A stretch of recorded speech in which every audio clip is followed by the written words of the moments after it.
Under the pouring rain, a devastating scene unfolds as a young man drops to his knees. His anguished cries echoing through the storm while his now ex-girlfriend tearfully apologizes and walks away. But the guy sharing an umbrella with her isn't offering a comforting shoulder. He is flashing a twisted, euphoric smile, completely intoxicated by the sheer tragedy of the moment. Dripping with sweat and panting heavily, our protagonist reveals his true nature. He is an absolute degenerate who firmly believes that NTR'd is the greatest thing in the world. He doesn't just steal girlfriends. He collects the audio of their boyfriends' mental breakdowns, replaying the desperate cries of guys like Yahello and Yahello on his phone just to get his rocks off, fully admitting that he is a trashy human being with a completely wrecked personality. You see, he harbors a dark, shameful secret. His ultimate fantasy isn't actually stealing women, but rather being the girl in a healthy, loving relationship who gets violently swept away by another man. To make matters worse, he's always had a deep desire to become a girl, but trapped in a male body, he knew that specific wish could never come true. So, driven by an unquenchable thirst, he settled for the next best thing, going around orchestrating indie scenarios and shattering men's minds one by one, even getting paid by some of the girls who enjoyed the chaotic drama as much as he did. But his reign of psychological terror comes to an abrupt end on a fateful walk home, when entirely distracted by his favorite mind-break recordings. He steps into a crosswalk, looks up, and barely manages a confused gasp before getting completely obliterated by a speeding truck. However, instead of descending into hell to pay for his sins, he wakes up to the sound of cooing parents and realizes God hasn't abandoned him at all. Reborn as an adorable baby girl named Reiko, she clutches her teddy bear with overwhelming gratitude, realizing she finally has the biological hardware to make her twisted dreams a reality. Pulling herself up in her crib while her clueless parents cheer for their little genius, Reiko smirks with pure, villainous intent, vowing that while she had to settle for being the perpetrator in her past life, this time around, she is going to build a pure, loving relationship just so she can get stolen away by another man, securing her destiny as the star of her very own NTR'd story. And so begins the absolutely wild and one-of-a-kind rom-com where our reincarnated beauty will finally let her dark desires bloom in. Natora Reiko wants to be NTR'd. Meet Natora Reiko, an ordinary-looking local kindergartner with a secret that would make most people's jaws drop. As she heads off to school, her mother gushes over how adorable she looks, noting how much she's grown. But Reiko's internal monologue is far from innocent. You see, Reiko is a reincarnated soul who used to be a man in his past life, finding herself reborn into a parallel version of modern Japan, one blissfully free of things like COVID or terrorism. She decides it's time to fulfill the one dream she could never achieve before, becoming an NTR'd heroine. To Reiko, this isn't just a fantasy, it's a craft. She knows that the genre has endless variations from handsome rivals to ugly bastards, and stories that range from consensual to much darker themes. But Reiko is a connoisseur. She believes that like a fine wine, the best NTR'd is aged to perfection. For her, the holy grail of the genre is childhood friend NTR'd. The plan is simple but diabolical. Build a beautiful, pure bond with someone from a young age, only to have it completely trashed by another man's hands later on. She believes that the pleasure derived from this emotional destruction is on a whole other level. To pull this off, she needs the perfect victim, someone whose heart is so pure that losing her will break him completely. Enter Tachibana Yuki. He's a shy, timid, and slightly chubby boy with a heart of gold who loves flowers and animals. He's the type of kid who helps anyone in trouble without a second thought. To Reiko, Yuki is the ultimate prize not because of his looks, which she considers plain and perfect for the role, but because his gentle nature and inferiority complex make him easy to manipulate. She's already calculated everything, even down to the fact that his house is just a few minutes' walk from hers. As she approaches the unsuspecting Yuki at school, she flashes a sweet, innocent smile, already imagining the day when she becomes his entire world only to be snatched away. For Reiko, the game has just begun, and poor Yuki has no idea he's been cast as the lead in her twisted masterpiece.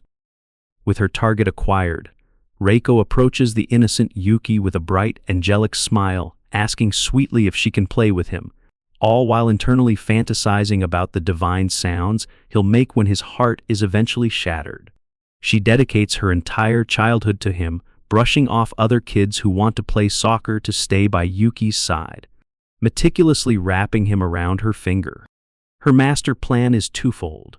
First, build Yuki's affection and dependency to an unbreakable level, and second, simultaneously work on making herself completely irresistible.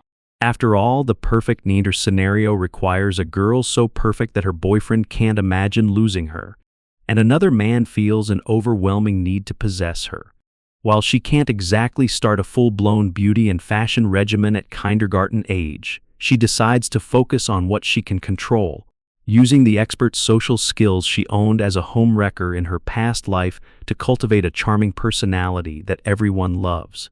The years pass smoothly, and her plan proceeds without a hitch. By the time they start 6th grade, Reiko and Yuki are an inseparable pair. She's so integrated into his life that she fixes his bedhead on his own doorstep, much to his flustered embarrassment. While his mom thanks her profusely for always looking after him, Reiko simply smiles and says she enjoys taking care of Yukun.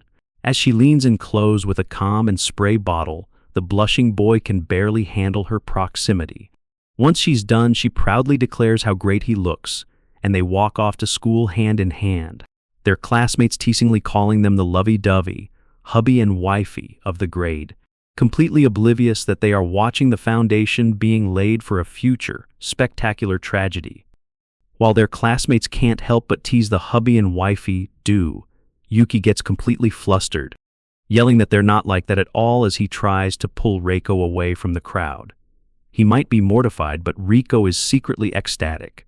On the outside, she looks downcast, but internally, a completely deranged and ecstatic grin spreads across her face as she drools, thinking to herself that they're practically an official couple in everyone's eyes and the setup couldn't be more perfect. When a concerned Yuki asks if she said something, she snaps back to reality and plays it off completely cool. However, the next phase of her plan seems to fall right into her lap after school when she discovers a love letter waiting in her locker. Playing it cool, she quickly comes up with an excuse, telling Yuki she has something to do and that he should head home without her. As a suspicious classmate named Fuyuki appears to tease Yuki about something smelling fishy, Reiko is already on her way to meet her secret admirer. On the school rooftop, the boy confesses his love, asking her to go out with him, but Reiko turns him down flat. When he demands to know why and correctly guesses it's because of that gloomy loser Yuki, he completely loses it, launching into a tirade about how Yuki sucks at studying, sucks at sports, and is a plain-looking loser. But he doesn't even get to finish his rant before a sharp slap rings through the air. Reiko furiously warns him to never talk about Yukun like that again, turning to see the shocked face of Yuki himself, who had clearly followed her. With perfect theatrical timing, she delivers the final, devastating blow to his heart, declaring loud and clear, "Yukun means more to me than anything. He's irreplaceable to me." With a passionate, tear-filled declaration, Reiko proclaims that from the very first day they met, she has cherished Yukun more than anything, that he is more precious to her than anyone. Her words hit their mark perfectly. The rejected suitor runs off crying in defeat while Yuki stands frozen, his heart completely captured by her loyalty. But the second she's alone on the rooftop, the heroic facade crumbles. Clutching herself in a cold sweat, Reiko panics. Realizing that was way too close, she almost jumped the gun and dove headfirst into the Nana route far too early. That basketball hotshot was already on her radar as a potential cucker, and in the heat of the moment, she almost let her short-term impulses derail her entire master plan. She knows that initiating the NTR'd plot in elementary school would be far too shallow. Yuki hasn't had enough time to mature, meaning the aftermath would lack the maximum mind-break devastation she craves. And yet she almost ruined everything. But as she reflects, she shifts the blame entirely. It wasn't her fault. It was Yukun's. She'd seen him peeking around the corner, and the look of sheer, exquisite despair on his face when he thought he might lose her was just too intoxicating. The temptation to break him right then and there was almost overwhelming. Forcing herself to calm down, Reiko goes over her future NTR'd roadmap once again. Her delusions have the main event planned for some time during high school. Generally, the longer the build-up, the richer the payoff, but she also has to consider the risks of waiting too long, a random accident, or worse, a repeat of her own demise where Yu-kun gets taken out by Truck-kun before the fun can even begin. After weighing all the variables, high school is the absolute latest safe line. With 10 years of elementary school behind them, she has successfully maxed out Yuki's affection and dependency. As they prepare to enter middle school, her focus will now shift from building him up to polishing herself into the perfect, irresistible heroine worthy of being stolen. As she enters middle school, Reiko's master plan is kicking into high gear. While she's still limited compared to a high schooler with a part-time job, she has more freedom and pocket money to finally start leveling up her beauty. After all, the prettier she becomes, the deeper Yuki's despair will be, a crucial element for gifting him the ultimate NTR'd experience of a lifetime. But self-improvement is only half the battle. The most critical task for this new chapter is scouting and securing potential cuckers for the main event. And for the legendary best friend NTR'd, she's had one boy in mind for a while now. Kurushima Fuyuki, the same athletic, good-looking kid who was peeking around the corner with Yuki on that fateful day. He's the perfect catalyst for triggering Yuki's inferiority complex. Normally, the super-introverted Yuki and the ultra-outdoorsy Fuyuki would never have clicked, but that's where Reiko, the degenerate matchmaker, came in. Working behind the scenes, she found them common ground in things like manga and constantly created opportunities for them to hang out. Since Yuki doesn't have many friends, he was overjoyed to become close with Fuyuki. Of course, making them friends wasn't enough. Reiko also had to get close to Fuyuki and make him want to steal her. And for boys that age, the method is simple. First, show them you can outdo them. Knowing a perfect theater heroine must be versed in every art, she had trained in all major sports, and on his home turf. She utterly crushed him at soccer. From there, she had him wrapped around her finger, sometimes competing fiercely as a rival, other times using her feminine charm to make him flustered. Within a year, he was already showing his feelings for her. While a tiny part of her conscience stings from toying with his pure feelings, she knows a good risk manager always needs a backup. Since there were no better options in elementary school, she's locking Fuyuki in as her prime candidate, but plans to stockpile at least one more during middle school. After all, she thinks with a hellish grin, the more potential rivals, the better it is for Yuki's ultimate experience. Fast forward to their first day of middle school, and the scene is picture perfect. Their mothers snap photos, gushing over how lovely Reiko looks in her new sailor uniform. She thanks them sweetly, then turns to a blushing Yuki and tells him he looks really cool too. But behind that angelic smile is a monster bursting with anticipation. Internally, she's screaming, barely able to contain her excitement at the thought of shattering his adorable, precious mind to pieces, silently telling him, "Just wait patiently for the day I get stolen from you, Yu-kun." A few days into middle school, the hot topic is which clubs everyone will join.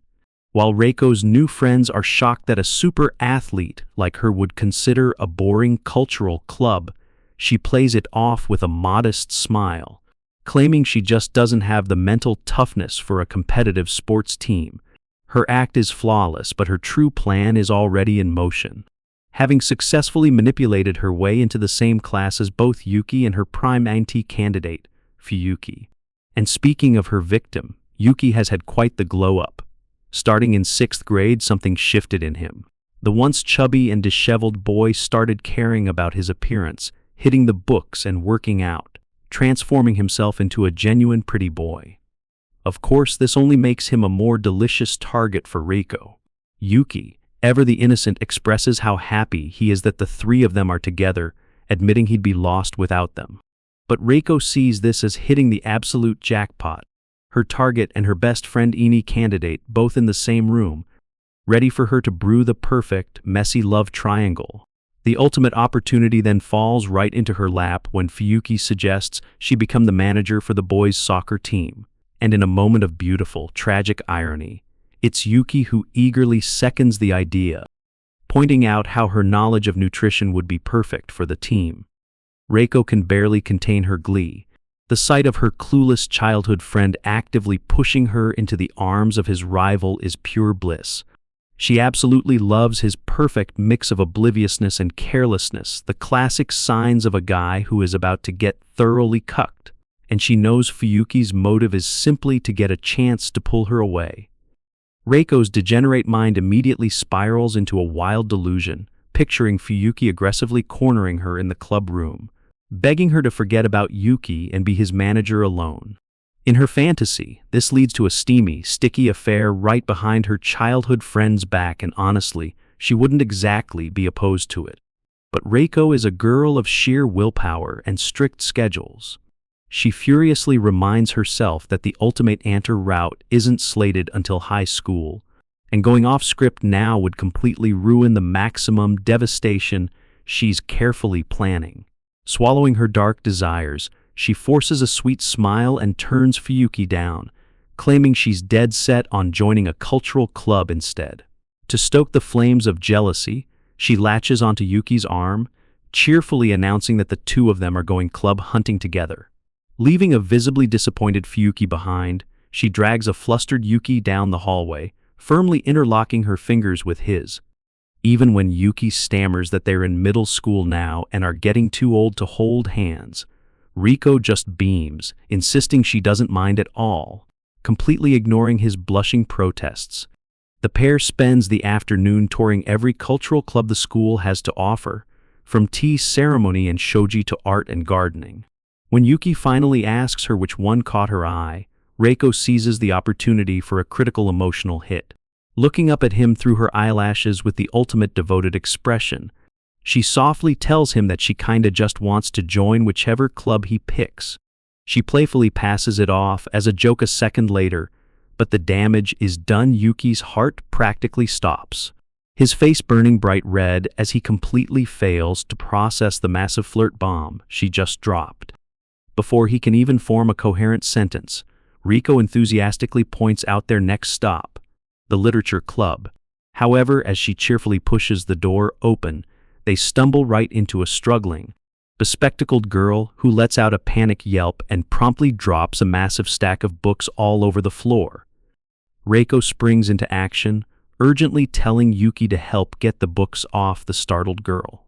As they gather the heavy hardcovers, the girl shyly thanks them, explaining she was reorganizing the shelves and got startled when they walked in. Reiko leans in close, a charming smile on her face, and asks if she's Shirei's Yuri from their class. Yuri is completely taken aback that the prettiest girl in school knows her name, but Reiko just laughs it off, saying, "How duh, of course I know. We're classmates." The Reiko then casually pins her with a calculating look, confirming that Yuri is in the literature club. Yuri nervously admits that she loves books and thought it would be nice to make friends with the same interests. Hearing this, Reiko hits her with the ultimate charm offensive. She leans in even closer, practically glowing, and says she reads a tone too, telling Yuri she really wishes they had chatted sooner.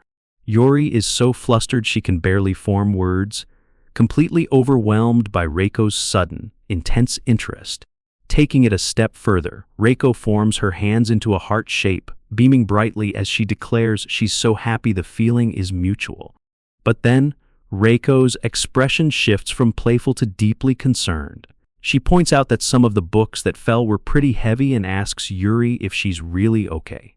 Before the flustered girl can even process the question, Reiko steps directly into her personal space, looking her dead in the eyes with intense focus, asking, "You didn't hit your head, did you?" Yuri stammers out a "yesh" and tries to insist she's fine, her eyes spinning in a panic. But Reiko isn't taking no for an answer. Murmuring that head injuries can be scary, she gently but firmly tells Yuri to stay still and reaches out to check her head, leaving poor Yuki standing in the background, completely baffled by the intensely intimate scene unfolding before him. After declaring Yuri's head injury-free, Reiko wastes zero time and strikes while the iron is hot, excitedly asking if she can join the literature club. Poor Yuri is practically vibrating with nerves, but Reiko just continues her relentless charm offensive, patting Yuri on the head like a prize pet and thanking her for being so helpful. When Yuri finally builds up the courage to call her, Reiko goes into full theater mode, pulling the terrified girl into a crushing hug and squealing about how happy she is to have made such a close friend. Even when Yuki tries to be the voice of reason, awkwardly warning that her behavior is bordering on harassment, Reiko just brushes him off with a laugh, gaslighting everyone into believing that this level of intense physical intimacy is just totally normal between girls. She then leans in even closer, whispering a chilling, suggestive command into Yuri's ear, telling her that since it's perfectly normal, she doesn't ever have to hold back, leaving a dazed and confused Yuri questioning her own reality in the middle of the club room. Reiko bids them a sweet farewell, promising to see them in class tomorrow. But as she walks home and the mask finally slips, a truly horrifying, wide-eyed villainous grin spreads across her face.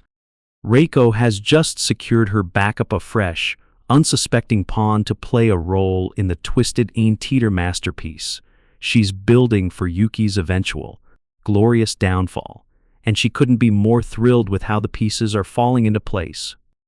Previously on our story, our reincarnated protagonist, Reiko, pinpointed her ultimate target, the painfully plain yet secretly perfect Yuri Shirase. Reiko's ultimate goal is to claim Yuri for herself in a glorious Yuri plot. But there was a major catch. If Reiko simply dragged the gloomy, unpopular Yuri into her elite social clique as she was, the other girls would have bullied her right out of the group for not being worthy. So to ensure her target was up to standard, Reiko executed a secret plan by inviting Yuri over to her house for a little private coaching. Fast forward to the next morning at school, and the results of that secret plan are absolutely jaw-dropping. As the classroom door slides open, the entire student body is left speechless. The previously invisible Yuri steps in, radiating a newfound, overwhelming beauty that has everyone whispering and frantically wondering who this mysterious cutie could possibly be. Reiko watches the chows from her desk with a smug smirk, reveling in the flawless success of her master plan. She always knew Yuri had a top-tier face, flawless skin, and a curvy body hidden beneath that gloomy exterior. All it took was some high-level hairstyling and makeup coaching to unleash her true potential. Now looking like an absolute goddess, Yuri awkwardly walks over to Reiko, shyly asking what she thinks of the new look.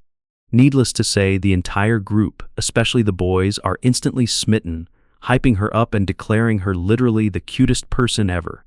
With Yuri now seamlessly integrated into their popular circle, Reiko's twisted game can truly begin as she prepares to lure them all into her own personal outer manor. A little while later, during a casual lunch break, the group starts groaning about the fast-approaching midterm exams.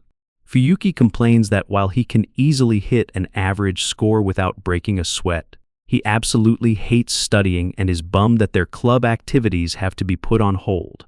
Reiko smoothly plays along, acting surprised when her friends assume she'd love studying, playfully admitting she isn't exactly a fan of hitting the books either.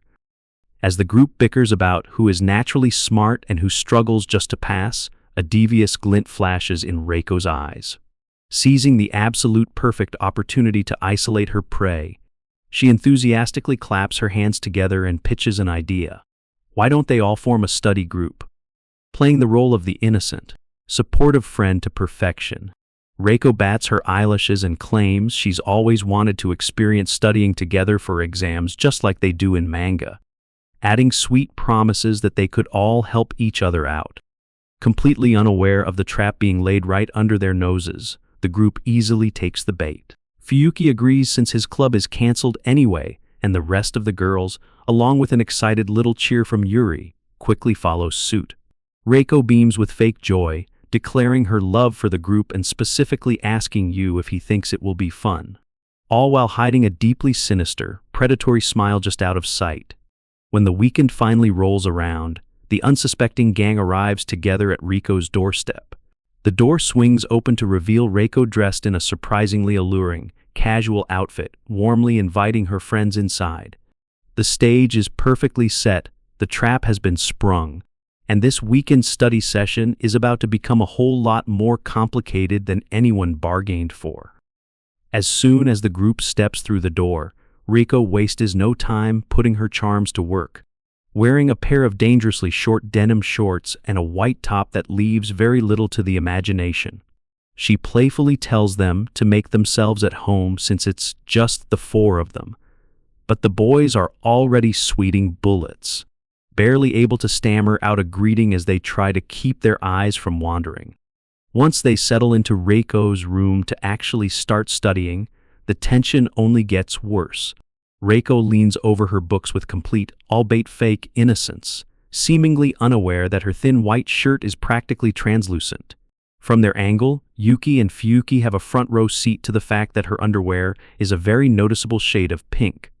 And the distraction is so intense that neither of them can focus on a single math problem. Noticing their empty glasses, Reiko smoothly suggests grabbing some refills of barley tea, and Yuri, being the helpful soul she is, jumps up to help her in the kitchen. This leaves the two boys alone, and the silence doesn't last long. Fuyuki immediately corners Yuki, whispering with intense urgency if he saw it too. Yuki tries to play dumb, his face turning a bright shade of red, but Fuyuki isn't letting him off the hook, bluntly stating that it was definitely pink. He calls Yuki out for being a total closet perv, revealing that he's noticed Reiko never wears a camisole under her school uniform either, making her a walking distraction even in class. The two start bickering and scuffling, with Yuki trying to shut him up, but in the heat of their clumsy wrestling match, they end up tripping over each other.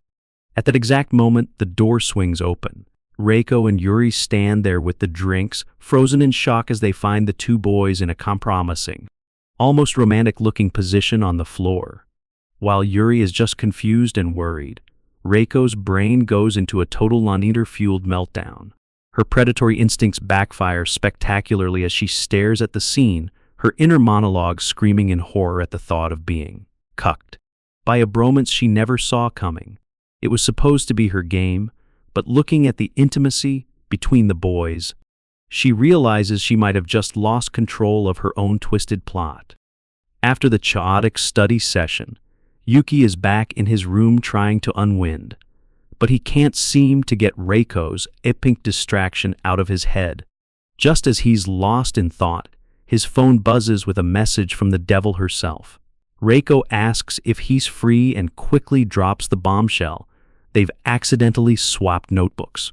Yuki scrambles to check his bag, and sure enough, there's Reiko's notebook staring back at him. Before he can even process the mix-up, Reiko asks to swing by right now to swap them back, and almost as if she was waiting right outside, the doorbell rings immediately. Yuki opens the door to find Reiko looking as stunning and mischievous as ever, but instead of being charmed, he gives her a playful chop to the head. He goes into full protective mode, scolding her for wandering around alone so late at night just for a notebook, insisting he would have just brought it to her himself. Reiko pouts, blaming him for the mistake in the first place, and effortlessly breezes past him into his room. She comments on how long it's been since she's visited, making herself a little too at home, while Yuki frantically searches for her property. Once he hands it over, he thinks the night is done, but Reiko has other plans, flopping down onto his bed and sighing about how soft it is. This is the final straw for Yuki. He drops the friendly act and sternly commands her to get on her knees right now for a serious lecture. He reminds her that they aren't kids anymore and that being in middle school means they need to respect boundaries, telling her she shouldn't be so careless around guys because it's simply not good. But Reiko silences his lecture with a look of pure, unexpected sincerity, whispering that she'd never do this with just anyone. She only acts this way because she feels safe with him. The sudden confession leaves Yuki speechless and blushing, while Reiko softly apologizes for making him worry, admitting she just felt a bit lonely after the study group ended. Despite her apology and the touch of vulnerability, Yuki can't shake the feeling that something is still off, questioning why she's been acting so out of character and showing up out of nowhere all day long. Reiko lets out a soft sigh, admitting that she really just wanted Yuki to keep her company for a little while longer. Yuki calls her surprisingly needy, but she just brushes it off with a playful smirk, claiming to be nothing more than a delicate maiden. Deciding that enough is enough, Yuki tells her it's time to head home and offers a hand to help her up from the bed. But in a classic twist of manga fate, as he pulls her up, they both lose their balance and collapse right back onto the mattress in a tangled heap. The air in the room instantly turns electric as Yuki realizes he's ended up pinning Reiko down. But the real shock comes when he looks at where his hand landed. He's accidentally grabbed a full handful of Reiko's chest, and for a long, agonizing moment, both of them just freeze in total silence. Yuki is sweating bullets, his mind racing to find an apology, while Reiko's face turns a deep, burning crimson. She's squirming beneath him, stuttering out that he shouldn't touch her there because she hasn't even taken a shower yet.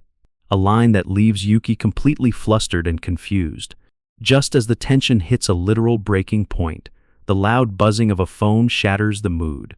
It's Reiko's mom calling, and the spell is instantly broken as they scramble apart. Reiko awkwardly tells her mother she's still at Yuki's place and promises to pick up some milk on her way home. As she prepares to leave, the mischievous spark returns to her eyes. She lingers at the door with a pout, looking back at Yuki and asking if he's really cold-hearted enough to send a girl home all by herself at this hour. Defeated and still reeling from the handful he just experienced, Yuki gives in, agreeing to walk her home. As they step out into the night together, Reiko wears a satisfied little smile, knowing that despite the awkward accident, she's still got him exactly where she wants him. Everything that transpired in that room, from the awkward tension to the accidental touch, was all according to Reiko's dark and twisted kikaku. You see, a few days earlier, Reiko realized she had a major problem on her hands. Yuki had undergone a massive glow-up and was suddenly becoming way too popular with other girls.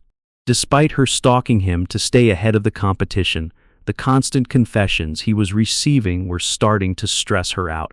Even though he was turning everyone down, claiming he already had someone he liked, Reiko knew the situation was far too risky to leave to chance. She felt she had been neglecting Yuki lately because she was so focused on Yuri, so she decided it was time to drive a deep, permanent wedge into his heart. This entire study session was a carefully constructed trap. Reiko was the one who intentionally swapped their notebooks, and when they fell onto the bed, she used a secret body technique to perfectly guide him, so he would land right on top of her. Even that perfectly timed phone call wasn't a coincidence. She had set an alarm on her phone to fake an incoming call, just to cut the moment off at the absolute peak of tension. Her goal was psychological warfare, to make Yuki subconsciously believe that she is reserved only for him, and that if he just gathers a bit of courage, she could finally be his. By keeping him in this frustrating, almost but not quite state of a crush, she's essentially applying a form of slow burn mind control to ensure he never looks at another girl. You might wonder why she doesn't just become his official girlfriend right now, but to a mastermind like Reiko, that would be way too boring.